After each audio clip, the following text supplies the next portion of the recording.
Mark Twain made a painful confession that didn't come to light until 100 years after his death in 2010, when his personal papers were permitted to be published.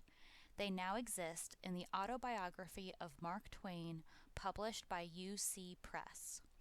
The Missouri boy had been flattered, manipulated, and fleeced by a New York City seductress, his personal secretary, Isabel Lyon. Twain included his confession as part of his 5,000-page autobiography and ordered that it not be published for a century after he was dead and unaware and indifferent. He wanted to speak his whole frank mind. Perhaps this was to spare his only surviving daughter, Clara Langhorne Clemens Samasude, from any impact on her opera career.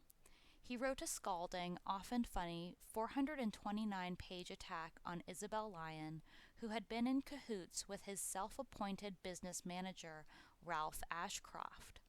Scholars disagree about Isabel Lyon and Ralph Ashcroft. Was she Twain's best friend, a devoted employee who relieved him of every care, only to be attacked by a jealous daughter? Or were they really, as Twain called them, a pair of degraded and sufficiently clumsy sharpers? Whatever the case, the screed, written as a letter to his lifetime friend William Dean Howells, had a specific purpose. A few months after Twain died in 1910, the letter accomplished its purpose. But Isabel wasn't done talking. She donated her diaries for researchers to pursue regarding their relationship. Mark Twain, or Samuel Clemens, met Isabel Van Kleek Lyon at a party in 1892 when she was 29 and working as a governess for a Hartford, Connecticut family. He, Samuel Clemens, also known as Mark Twain, was 57. In this video, Clemens and Twain will be referred to as the same person. Paired with her at the card game whist, he found her charming. He was married to his beloved wife, Olivia Clemens, and had been for 22 years at the time of the meeting. At the end of the evening, he was invited to return. "I'll come only if I can play with the little governess," he said. Born in 1863, the little governess was Isabel Van Kleek Lyon, the daughter of a Columbia University classics professor, Charles Lyon, who died when she was 19 in 1882. His death forced her to support herself and her mother. Isabel insisted she was from a prominent old New York family, presumably the Van Kleeks, who helped found Poughkeepsie, New York. Many years before Lyon would live near Mark Twain in Redding, Connecticut, she resided with her mother, Georgiana Van Kleek Lyon, born in 1838, dying in 1926, in Farmington, Connecticut. In the early 1890s, the widowed Georgiana lived with her children, Isabel, Louise, and Charles, at Oldgate, a historic house at 148 Main Street in Farmington. Isabel's sister, Louise, married Jesse Moore, a bond salesman with Richter and Company in Hartford, who joined the Lyon household. It seems Louise was at least 50 years younger than her husband, who appears to have been born in 1810. This Jesse Moore Jr. of Hartford died in 1888 and had a first wife, Esther Pierce, so it may not be the same man. The family engaged Henry H. Mason to build 2 houses across the street from Oldgate, which they moved into in 1893. The Moores and their new baby occupied 141 Main Street, and Isabel built a house for herself and her mother Georgiana next door at 143 Main Street. Charles Lyon Jr., Isabel's brother, died in 1893, supposedly from suicide, but death would follow Isabel around. A later owner of their house was Rear Admiral William Sheffield Cowles, whose wife, Anna Roosevelt Cowles, was the sister of President Theodore Roosevelt. She visited Farmington in October 1901, so Isabel may have impressed many with her high connections. Of course, this was easier to do back then compared to now, which sees the United States flooded by 7 million illegals. 10 years after the 1892 New York City card game, Twain's wife Olivia remembered the governess and hired Isabel Lyon to continue his correspondence, as she was too frail to do it herself anymore. However, Olivia maintained her role as editor of Twain's work. Twain was a man of letters and corresponded to his publishers as well as agents for lecture tours around the United States. Twain described Isabel as slender, petite, comely, 38 years old by the almanac, and 17 in ways and carriage and dress. At first, she rarely saw the great man. She adored her employer and eventually referred to him as the king. In 1903, Isabel Lyon and her mother traveled with Twain's family to Italy and settled in a cottage on the grounds of their villa outside Florence. Italy had been the choice of the Clemenses due to its relative cheapness compared to Connecticut. Despite his great popularity, Twain occasionally invested money poorly and frequently struggled with bills.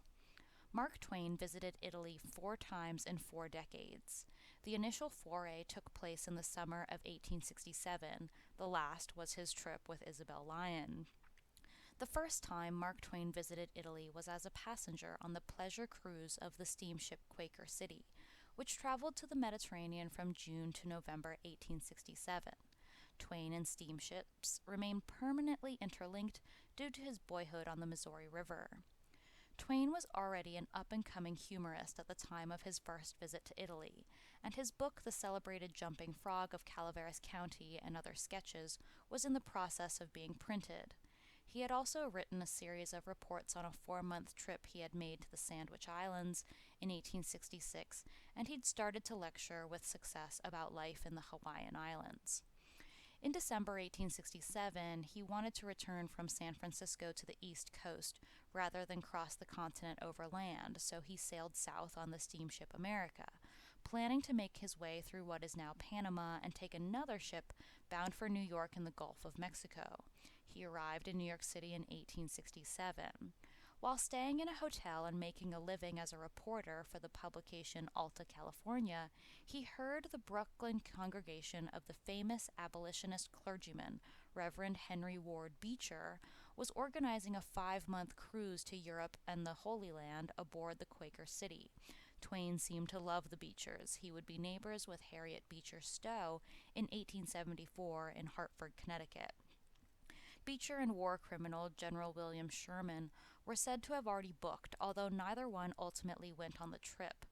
Twain was able to convince the Alta California to pay his fare in exchange for about 50 reports on the journey, and with money from his lectures in his pocket, booked on the ship.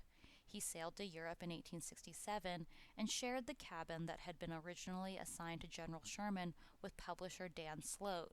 Twain would use the connection to Sherman later. Twain and 2 companions went to Milan and Lake Como and visited Bellagio, moving on towards Venice and continuing to Florence and Rome before rejoining the ship in Naples in 1867. In all, Twain had spent about a month in Italy and wrote about 15 letters to the newspaper before stopping in Bermuda on the way back to New York. The total number of letters was subsequently revised and made into one of Twain's better-known books, The Innocents Abroad. The Innocents Abroad sold about 70,000 copies in the United States during its first year in print. By 1872, sales had passed 100,000 without including those in Great Britain and pirated editions, and by 1910 it had outsold Twain's Tom Huck novels. Twain would tell his friend William Dean Howell that The Innocents Abroad sells right along like the Bible. In choosing a publisher, Twain had made one of the few smart business decisions of his life. He selected the American Publishing Company of Hartford, Connecticut, a firm that sold by subscription and whose book orders were taken by door-to-door salesmen. He declined a flat rate of $10,000 and gambled on a royalty of 5%, netting him 17 cents on each $3.50 volume sold. In October 1871, a married Mark Twain moved to Hartford, Connecticut. At the time, Hartford was the wealthiest city in America, a major publishing center with 12 publishers, the headquarters of major insurance companies, a notable manufacturing center of firearms, including the Colt Company, bicycles, and machinery, and had a sizable colony of writers living in the city and of painters living in nearby Farmington. Today, unfortunately, Hartford has been ravaged by fentanyl. To be near to his publisher and live in a congenial writing environment, Twain at first rented a large house, then bought land and built the mansion at 351 Farmington Avenue, which is now a museum. He liked Hartford and was to write, "Of all the beautiful towns it has been my fortune to see, this is the chief. You do not know what beauty is if you have not been here." Mark Twain, with his entire family, traveled to Italy again towards the fall of 1878 as part of a European stay lasting longer than a year. The trip was undertaken for several reasons. First, it was cheaper to live in Europe, even in hotels, than in Hartford, Connecticut, where his grandiose and lavish living style, including the servants, gardeners, carriage drivers, and staff, coupled with the taxes on his mansion and entertaining, cost a pretty penny. Getting away from his many social obligations and the hundreds of letters he received, and that he conscientiously answered, was another reason. Abroad, he was able to work, gathering more material for writing projects and finishing Life on the Mississippi and Huckleberry Finn.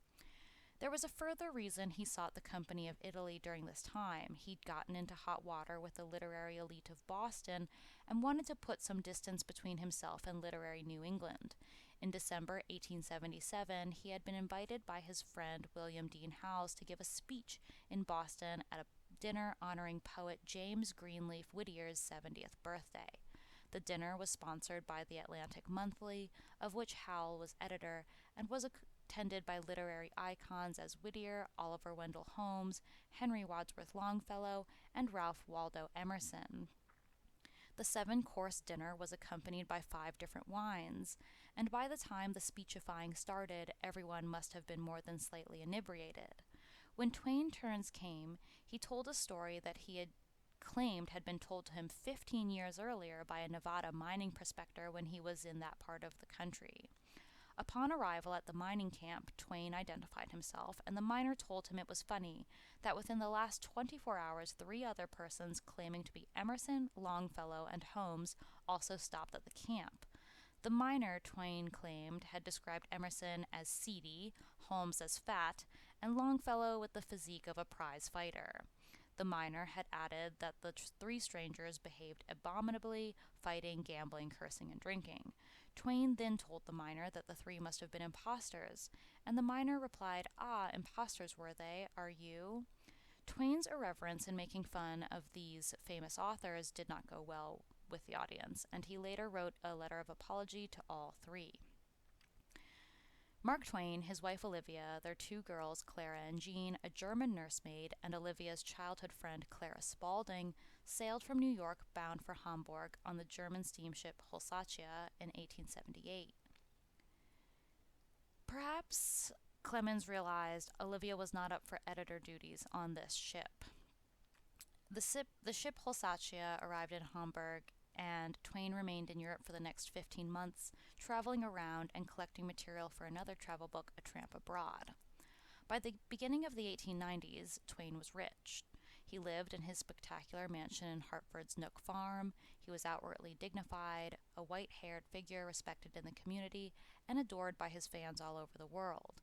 He had a very attractive wife, Olivia, and 3 beautiful daughters. The money, there was no income tax back then, came not only from royalties from his own books, but also from those of the personal memoirs of Ulysses S. Grant, a book he had encouraged the seriously ill former president to write.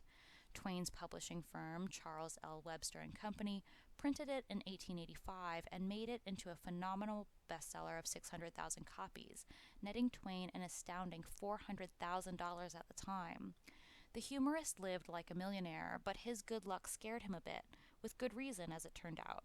"I am frightened," he wrote, "at the proportion of my prosperity. It seems to me that whatever I touch turns to gold." Not quite. At the time, in addition to his investment in publishing, he sunk money into a new printing press that he believed would revolutionize the printing business.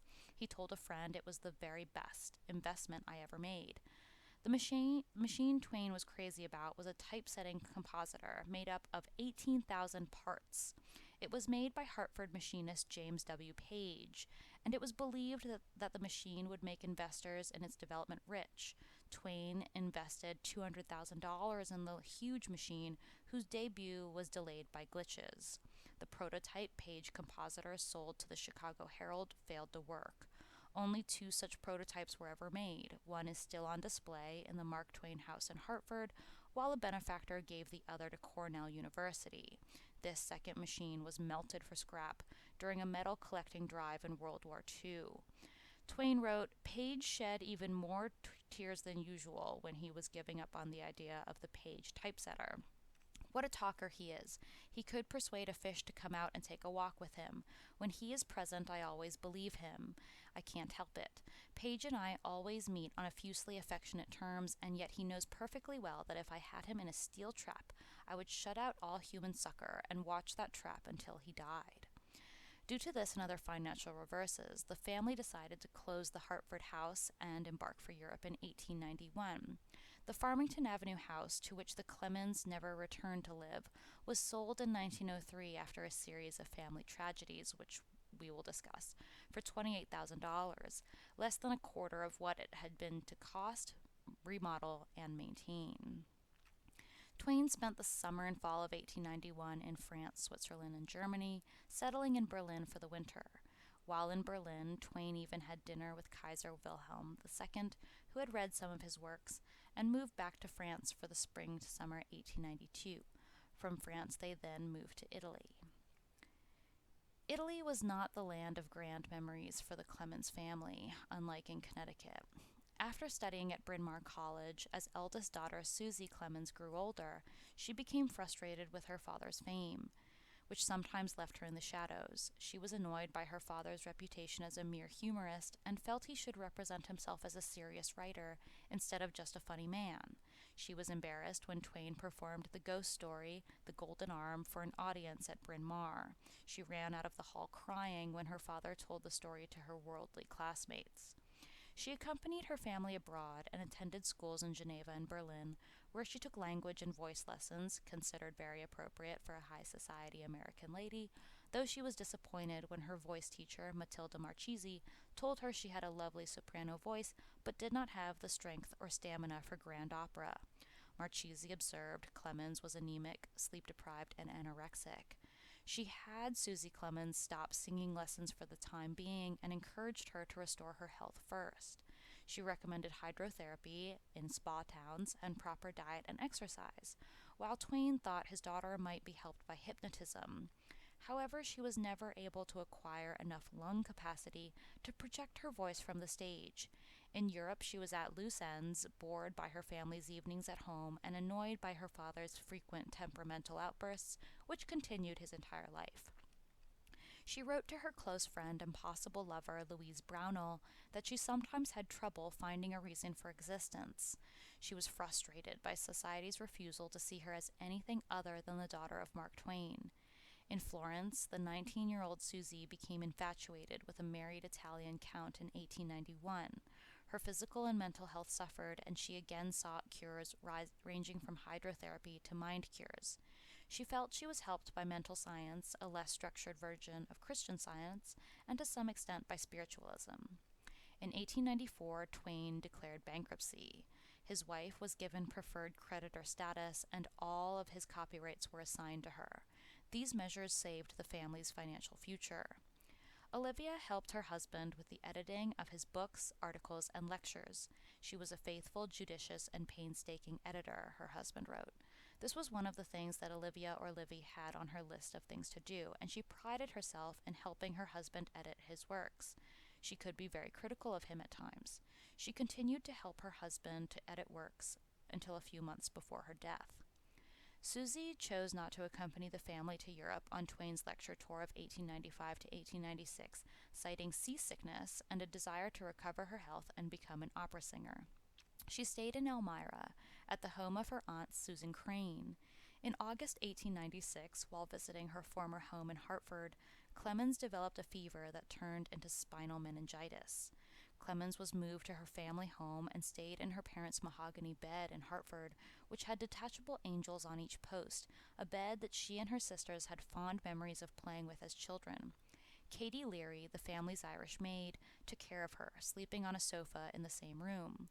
Clemens developed delirium, at one point clutching an article of her mother's clothing and crying because she thought her mother was dead, and at another looking out the windows at the traffic and singing, "Up go the trolley cars for Mark Twain's daughter, down go the trolley cars for Mark Twain's daughter." She spent several days writing a 47-page prose poem, partially addressed to the opera singer Miriam Malibran, whom she had taken as a kind of role model and had also died young. Eventually, Susie lost her sight and lapsed into a coma. On August 18, 1896, she died at the age of 24. Her family, abroad at the time, was devastated. Clara Clemens, Twain's middle daughter, was to recall that in Florence it was possible to live like princes on limited means, and although her father did not particularly like the villa he found in Florence's furnishings, he loved the views and beauty of the surroundings. He felt better physically after the death of his daughter, and he started to write again, finishing Tom Sawyer Abroad, Pudd'nhead Wilson, and short stories that paid him about $800 each, or over $27,000 each today. This fourth and last visit to Italy took place from December 1903 to June 1904. Unlike the previous stay, the motives this time were personal, not entirely financial. Olivia Clemens was ill, and it was believed that a change of climate, sunny Italy, might improve her fragile health. Why Italy, and particularly Florence, where the climate in both winters and summers is not ideal, rather than going to Southern California or Bermuda, remains a mystery. The packing done over the summer, Mark Twain, his wife Olivia, Isabel Lyon, their longtime housekeeper Katie Leary, and Olivia's personal nurse, as well as Isabel's mother, sailed from New York to Genoa on the German steamship Princess Irene in October 1903. In mid-November, the Clemens family was settled in Villa de Carto, a large country mansion north of Florence's center, which Twain had leased for $2,000 a year, a huge sum at the time. This time, Clemens' stay in Florence was not as pleasant as it had been some 10 years before. First, the villa was too large, uncomfortably furnished, and cold. Twain wrote to his friend Howells, "It is rather comfortable, as European comfort goes, though God himself couldn't start through it on a given excursion and not get lost. It is a monster accumulation of bricks for $2,000 a year, furnished. It must have been built for fuss and show and eruptions of fashion, not for a home. There are 20 large chambers on the top floor, but they are for servants. Our own floor, ground floor, is cut up into 21 rooms, passages, quarters, etc., etc. The floor above us is cut up into 22 of the like useless things. The house is 200 feet long. Yet if you were to come, I could not find you a comfortable and satisfactory place." The winter that year was dreary and cold, and Twain complained, "We have heavy fogs every morning and rain all day." Predictably, Olivia's health did not improve. She suffered from a heart condition, had trouble breathing, and had to be administered oxygen frequently. Isabel Lyon started taking over more and more of her tasks. Countess Massiglia, the landlady of the property, refused to allow the Clemens servants early entry and access to the home, so they were unable to prepare it for occupation until after the lease took effect. Was this really true? Countess Massiglia actually knew Isabel Lyon from previous years. Why would she bar the home to her? The Clemens family had to remain in a hotel nearby until November 1903. Other disagreements arose when Clemens discovered the bedroom selected for Mrs. Clemens could not be used because the rental contract expressly forbade the occupation of that bedroom by any sick person. This exacerbated Olivia's delicate condition, and it seems that personal secretary Isabel Lyon couldn't do much about it. Isabel Lyon had once worked and lived in Philadelphia as a governess. She remembered Frances Paxton, now the Countess, when she was married to Barnaby Campo.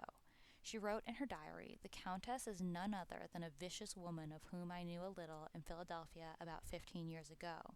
According to Lyon, Paxton had been divorced from Campo when she was found tampering with the affections of her mother's boarder. Lyon further commented, "Count Massiglia is far away serving his country as consul in Persia or Siam, and he is likely to stay there too, and it seems to me that for the sake of peace or freedom he has left this villa in the hands of the Countess.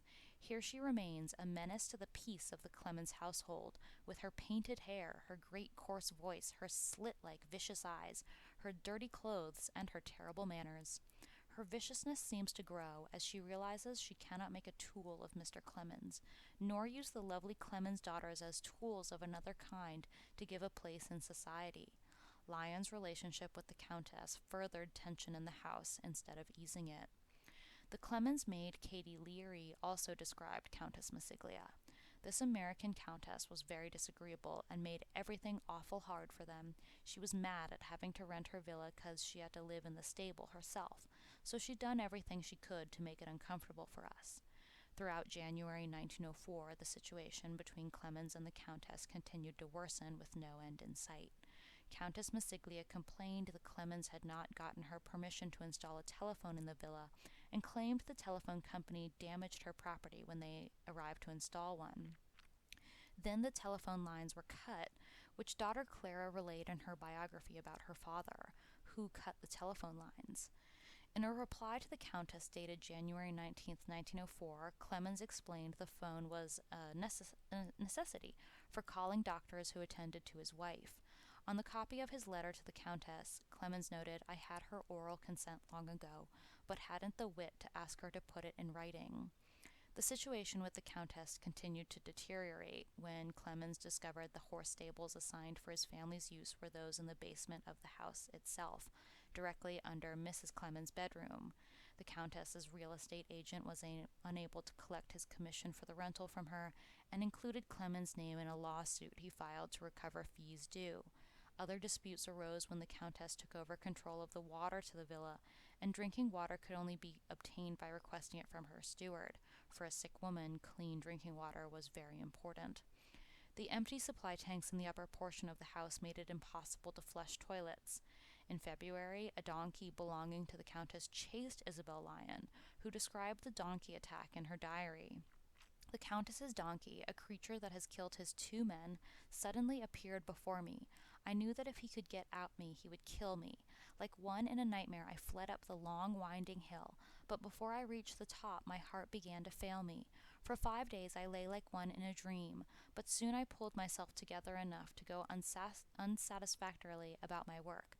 So with a sick woman in the house, Isabel decided to lay sick for 5 days.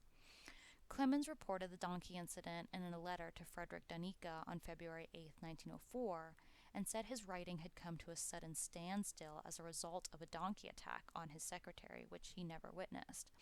Both Lyon and an Italian peasant whose thumb had been bitten off by the donkey a few weeks earlier were encouraged to file lawsuits against the Countess.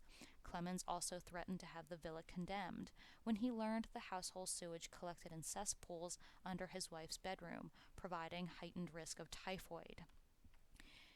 Massiglia, maybe because she sensed a snake, evicted Isabel Lyon and her mother from their cottage, and they took up residence with a local priest, Don Raffaello Stiazzi, who became a trusted friend of the Clemens family.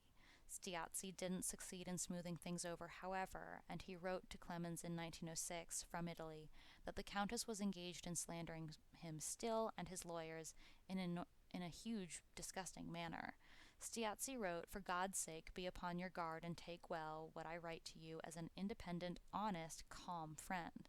Independent from the influence of the Lyons? Stiazzi further recommended that Clemens pardon the Countess and forget the injuries.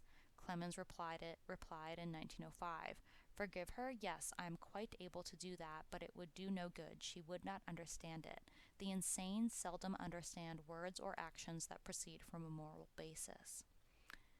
The pictures of Frances Lloyd Paxton, the Countess of Massiglia, are small and difficult to see in a photo album that belonged to Jean Clemens. Jean wrote a frame containing 6 pictures of the Countess Massiglia hanging in the nurse's room, later father's. Clemens later inserted the word infernal just above the words Countess Massiglia. Jane would be on the lookout at the villa and spot green shutters opening and closing to reveal the Countess, which she relayed to her family. The captions surrounding the photos of the Countess appear to have been written by an ardent admirer, perhaps her husband, the distinguished Italian diplomat Count Annibale Massiglia. They read, "My witty girl, my summer girl, my pretty girl, the girl I dream of, my winter girl, and the girl whom I adore," a photo which had been removed at the time Jean Clemens snapped the picture. Who was in the missing photo?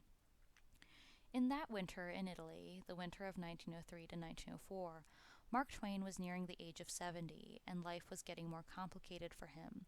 His wife's illness gave no respite. His beloved daughter Susie died of spinal meningitis in 1896. His daughter Jean was subject to epileptic fits, and the eldest daughter, Clara, then 29, was trying desperately to become a concert pianist and free herself from the shadow of her famous father, potentially following in her older sister's footsteps. Worries about his wife's health, constant arguments with the rebellious and strong-willed Clara, and the disputes with his landlady, Countess Massiglia, did not affect Twain's writing. During the 8-month stay in Florence, he wrote a number of humorous short pieces, including some on the Italian language, Italian without a master, Italian with a master, and Italian with grammar. He engaged in verbal fights with many of the locals. Sometimes when the weather was fine, Twain went to the city with his 2 daughters, Clara and Jean, to walk on the Logarno River promenade and talk with the children playing on the riverbank. These were idyllic times for the family, all things considered, but storm clouds hovered. Olivia's condition deteriorated until she died at the villa on June 5, 1904. In 1905, Twain was back in New York and found time to celebrate his 70th birthday with a party. After his return to the United States, the grand old man of Missouri letters never went back to Italy. He had been marked by the personal tragedies in his life. More sad events were to follow. Headstrong daughter Clara was having an affair with her married piano accompanist and was sued by the man's wife for alienation of affection. Grieving his wife, Mark Twain returned to the United States. Isabel moved in with the family in New York City, summering with them in Dublin, New Hampshire, at the house of artist Abbott Henderson Thayer. Twain had sold the house in Hartford because the family found it too painful to live where Susie had died. The house still stands, and you can visit it today as the Mark Twain House and Museum. I highly recommend a visit, as the house was built in great taste, and it feels haunted. Isabel Lyon realized the opportunity presented by her closeness to Twain as his secretary. She revered him, calling him the king in her diary. She grew closer to him and gained more authority over the widowed man's affairs. Eventually, Lyon ran the household, handled his finances, edited his writing, and acted as his social secretary. She chaperoned his 2 surviving daughters, Clara and Jean. By 1907, Mark Twain wanted to move out of New York. His biographer, Albert Bigelow Paine, living in Redding, Connecticut, persuaded Twain to buy land, sight unseen, in the town. Perhaps Isabel also influenced the decision with her memories of Farmington, Connecticut, where she had once lived. The 2 towns are just an hour apart. The Redding property included a 2-story saltbox house called the Lobster Pot.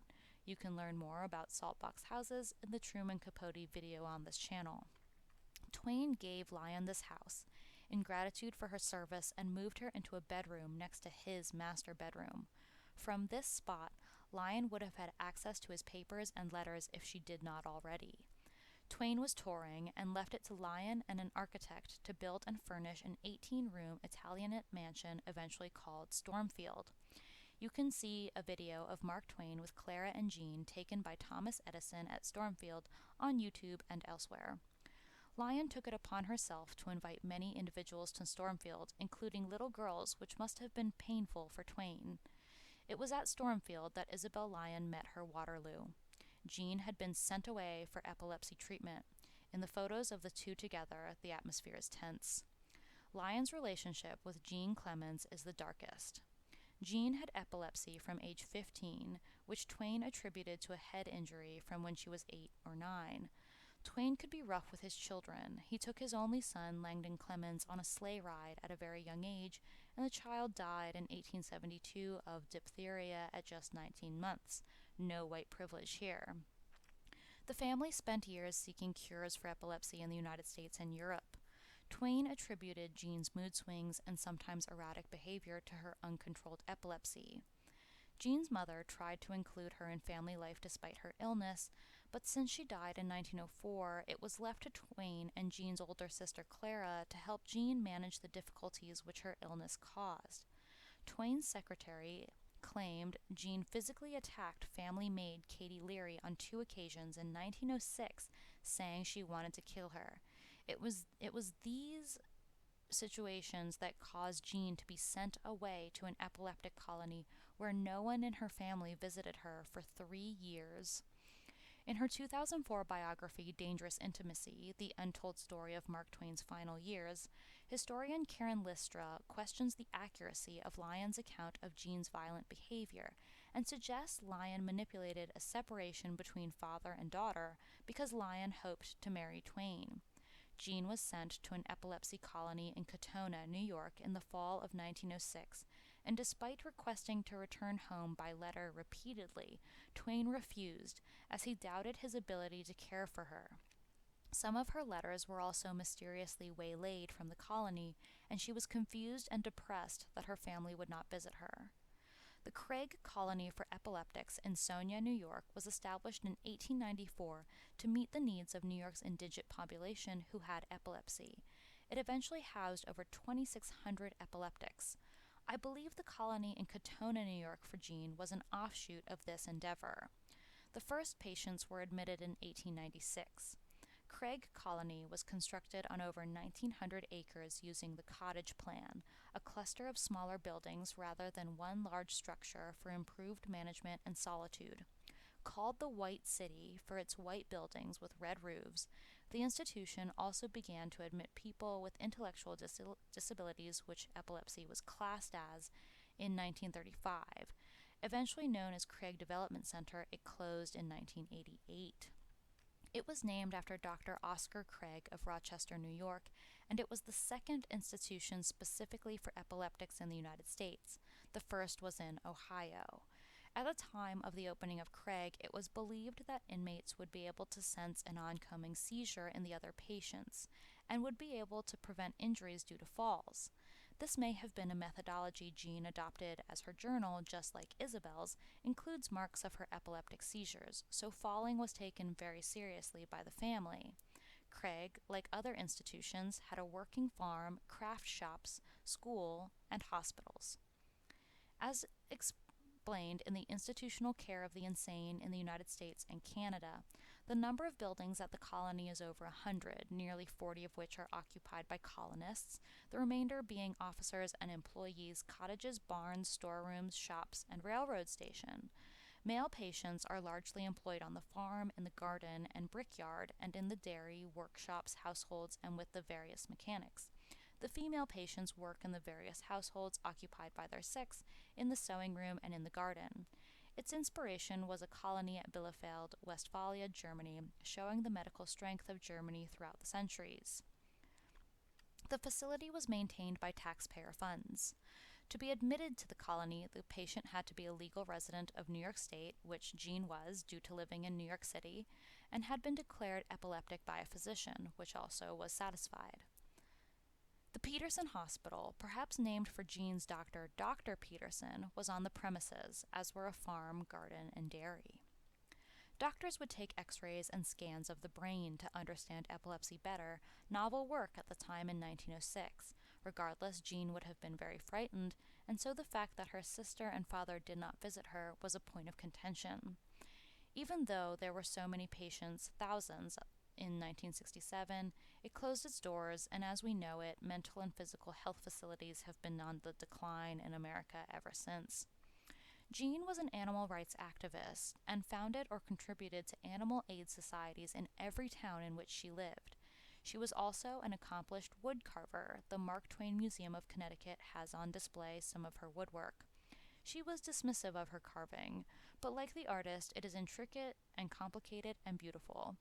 In June 1908, 2 years at the epileptic colony, Jean was writing to her father again, begging to come home to the villa Innocence at Home that she would eventually call Stormfield.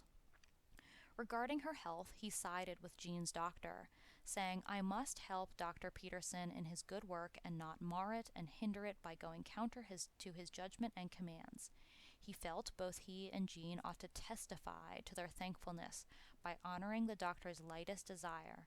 In this, he adds, her dead mother would say this too, out of her grateful heart. He then spoke about politics. Lyon, meanwhile, was growing increasingly high-handed. She spent Twain's money lavishly and grew intimate with his manager, Ralph Ashcroft. Ashcroft had insinuated himself into Twain's life as his business manager. Lyon was also alienating Clara and the servants. Most aspects of the household were under her management. Clemens, apparently without realizing what he was signing, granted her and Ralph Ashcroft, her future husband, power of attorney over all his business affairs. Lyon then married Ashcroft in March 1909. In April, Clemens accused the pair of mismanagement and fired them, preparing his lengthy Ashcroft-Lyon manuscript to represent his side of the affair should the need arise. Lyon and Ashcroft divorced in 1926. Lyon never spoke publicly about her time with the Clemenses. Biographer Laura Scandera Trombley, who is sympathetic to Lyon, writes, "The most likely explanation for Clara's ending Clemens and Lyon's relationship was that it was beginning to resemble, much too closely for her comfort, a type of permanent union." Karen Listra writes that an audit showed Lyon had used Twain's money to renovate the lobster pot without his permission, just as Clemens asserted. We would likely call this elder abuse today. Listra also had evidence that she and Ashcroft duped him into granting her power of attorney in November 1908. Matters came to a head in 1909 when the family doctor, perhaps Jean's epilepsy doctor, told Twain to ask Lyon and Ashcroft to account for their stewardship of his estate. Twain was indignant. Ashcroft was indignant. Clara persisted in the accusations, as did the doctor. Finally, Twain grew suspicious when he broached the subject of an audit, and Ashcroft and Lyon resisted. Twain had an audit done anyway. Perhaps the marriage of Lyon to Ashcroft in March 1909 was to consolidate their resources and prevent testifying against each other due to spousal privilege. By April 1909, she was fired, and he evicted her from the lobster pot and invited his daughter Jean back home. Lyon fought back in the press and in the courts. They battled until Twain settled out of court in 1909. Ashcroft got some money, and Twain got the lobster pot. Jean was allowed to come home. She left the New York Sanitarium and joined her widowed father in Ridgefield, where she proved to be excellent at keeping the family books and answering mail. Perhaps these were skills she had learned in the colony. Twain noted proudly she was without a fit for 2 years, and he bought her a nearby farm, which she managed on her own. To my knowledge, this farm has not been found by historians in Reading, and if it was, it would probably reveal a lot about lessons learned from the epileptic colony, as well as Jean's woodworking hobby. She horseback rode and was managing her epilepsy much better. Clemens began to warm to his daughter, and the, quote, pathetic offspring became a surprise and a wonder. He noted she had barely any fits for 2 years, which was an important milestone for epileptic patients, seeming to suggest the overcoming of the disease. Strengthened by her exposure to the wild in New York, Clemens was a skilled outdoorswoman. There was also a rumor that she fell in love while at the epileptic colony. Did this man accompany her to her sister's October 1909 wedding? Portrayals of Jean as an invalid, which are popular, are simply false. On Christmas Eve, 1909, Jean called the Associated Press to refute yet another rumor that her father was ill. She feared the rumors would reach and worry her sister Clara, then living in Germany.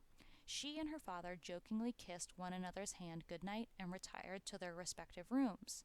Twain was planning to go to Bermuda in February 1910, and Jean asked to accompany him. He agreed. He also let her undertake Christmas shopping, accompanied only by her maid in New York City that season. Jean and her father got along well, though she found him stubborn and temperamental. She had taken on the secretary role held by Isabel, and all was well. 1909 had been a busy year. In addition to the Isabel Lyon fallout, Clara Clemens went for a sleigh ride that previous winter with Russian concert pianist Osip Gabrilowitsch, who was staying with her father at Stormfield. The horse was frightened by a flapping newspaper, supposedly, and it bolted, causing Gabrilowitsch to lose control. The sleigh overturned at the top of a hill near a 50-foot drop, throwing Clara out. Gabrilowitsch saved both her and the horse from plunging over the edge, spraining an ankle in his exertions. He returned Clara home unharmed except for shock. Twain biographer Michael Sheldon doubts the truth of this heroic tale and suggests the story was planted in the press to quiet rumors planted by Lyon that Clara was having an affair with Charles Wark, her former accompanist and a married man. The two, Osip Gabrielowicz and Clara Clemens, were married on October 6, 1909 in the drawing room at Stormfield, with her father's friend Reverend Joseph Twitchell presiding. Her father said that the engagement was not new, having been made and dissolved twice years ago. We can see Jean in the picture almost as tall as her father. After Twain fired Lyon and her husband in April 1909, stating that they were guilty of embezzlement, they moved to Chicago, but it's not known when. Was Isabel still in Reading for the Christmas season that December, maybe staying with her sister-in-law? Jean had decorated the home for the upcoming Christmas holiday. When she had not come down for breakfast, a maid who had been hers for 28 years, according to Twain, found Jean dead in the bathtub on the morning of December 24th. While it was initially reported she had drowned during a seizure, an investigation showed she had not died directly from drowning, but more probably from possibly strangulation due to epilepsy or from heart failure. The body was found in the bathtub only partly submerged, and the lungs contained very little water. Knowing how dangerous falling was, did Jean not cry out during this event? Was the maid Katie Leary the same woman Jean supposedly physically threatened in 1906? If Leary had heard Jean cry out, would she have ignored it if she had been truly threatened, as Lyon asserted? It seems unlikely, since in 1925, when Katie was interviewed about her time with the Clemens, she was very loyal to wife Olivia and did not mention Isabel Lyon at all. Once she went to Boston with Miss Clara and studied massaging the head of Mr. Twain, because, said she, "Father'll like this, Katie, when we get home, because then you can massage his head. So I used to massage his head every morning. He'd ring for me at a certain time for the massage. He used to think it helped his hair stay in, and it did. And nobody had more beautiful hair than he had." The way she described Clemens' wife was that she was a wonderful, wonderful woman with a white silk dress, and her hair was perfectly plain. She startled me with all her beauty. She was like an angel almost. Her face and her manner were wonderful. Would this be a woman who would let Jean drown in a bathtub? Jean was carried to Woodlawn Cemetery in Elmira in December 1909. Her father described himself as desolate on her headstone. He did not travel with the casket, unable to bring himself to return to the place where he had already buried 2 children and his wife. He also never bothered to update his will after her death. He commemorated her passing by having his authorized biographer play her favorite piece of music, the Impromptu No. 2 in A major by Schubert. That night he wrote the final entry in his autobiography, titling it The Death of Jean. He died 4 months later, on April 21st, 1910. Everyone, Twain wrote, knew Isabel Lyon wanted to marry him. He knew it too. He described how she tried to seduce him in her silken dainties. She would get herself up in sensuous oriental silken flimsies of dainty dyes and stretch herself out on her bepillowed lounge in her bedroom in studied, enticing attitudes, with an arm under her head and a cigarette between her lips, and imagine herself the star of the harem, waiting for the eunuchs to fetch the sultan. She was always touching him, he complained to Howells. Miss Lyon is good company, agreeable company, delightful company, but there is nothing about her that invites to intimate personal contact, her caressing touch, and she was always finding excuses to apply it, arch girly pats on the back of my hand and playful little spats on my cheek with her fan, and these affectionate attentions always made me shrivel uncomfortably, much as happens when a frog jumps down my bosom. Howells, I could not go to bed with Miss Lyon. I would rather have a waxwork. In all my nearly 74 years, I have seen only the one person whom I would marry, and I have lost her, he wrote. Miss Lyon compares with her as a buzzard compares with a dove. I say this with apologies to the buzzard. Twain, calling himself a born ass, blamed himself for liking the attention. Just before he died, Twain sent a letter to John Hayes Hammond. First and last, in one way and another, that putrescent pair cost me $50,000, and yet I have come out ahead, for they are tied together for life, and I was the unwitting reason of it. He denounced Isabel Lyon bitterly. He called her a liar, a forger, a thief, a hypocrite, a drunkard, a sneak, a humbug, a traitor, a conspirator, a filthy-minded and salacious slut pining for seduction. He penned his 429-page attack on Isabel Lyon and Ralph Ashcroft before Jean died between May and October 1909. The Ashcrofts moved to Chicago, but we don't know when. Isabel's diary from 1909 is also missing. In September 1909, the New York Times reported, "The differences between Mark Twain and his daughter, Miss Clara Clemens, on the one side, and his former secretary, Mrs. Ralph Ashcroft, and her husband, have been settled without an appeal to the courts. All criticism of the conduct of Mrs. Ashcroft has been withdrawn, and all suits have been dropped."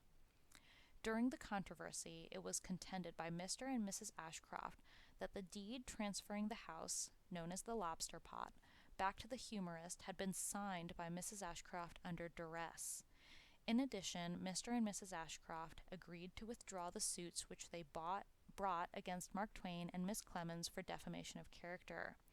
On the other hand, Mark Twain has agreed to drop his suit against Mrs. Ashcroft for an alleged loan of over $3,000, and has removed the attachment which he had caused to be placed on the property of his former secretary at Farmington. So it seems that she was still hanging on to her homes in Farmington, Connecticut. Reparation has also been made for the hard things which the Ashcrofts allege had been said of them by the author and Miss Clemens.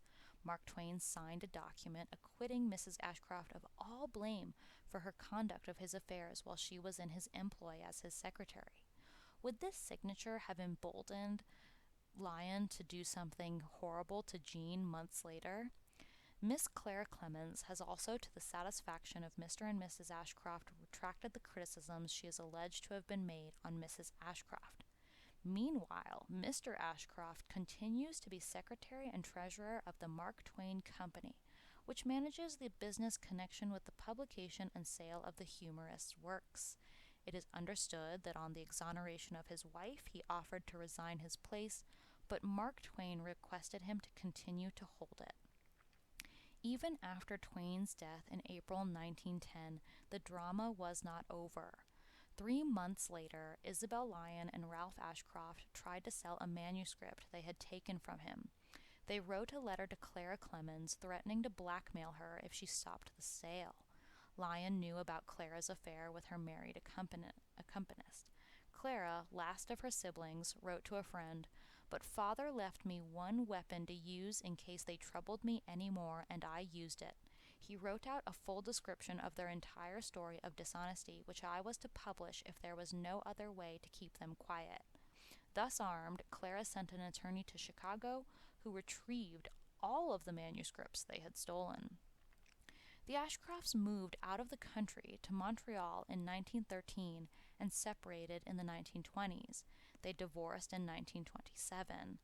Isabel Lyon died December 4th, 1958 in New York City.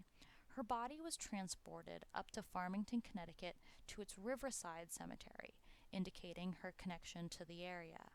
To this day, her full involvement in Jean Clemens' death is unknown.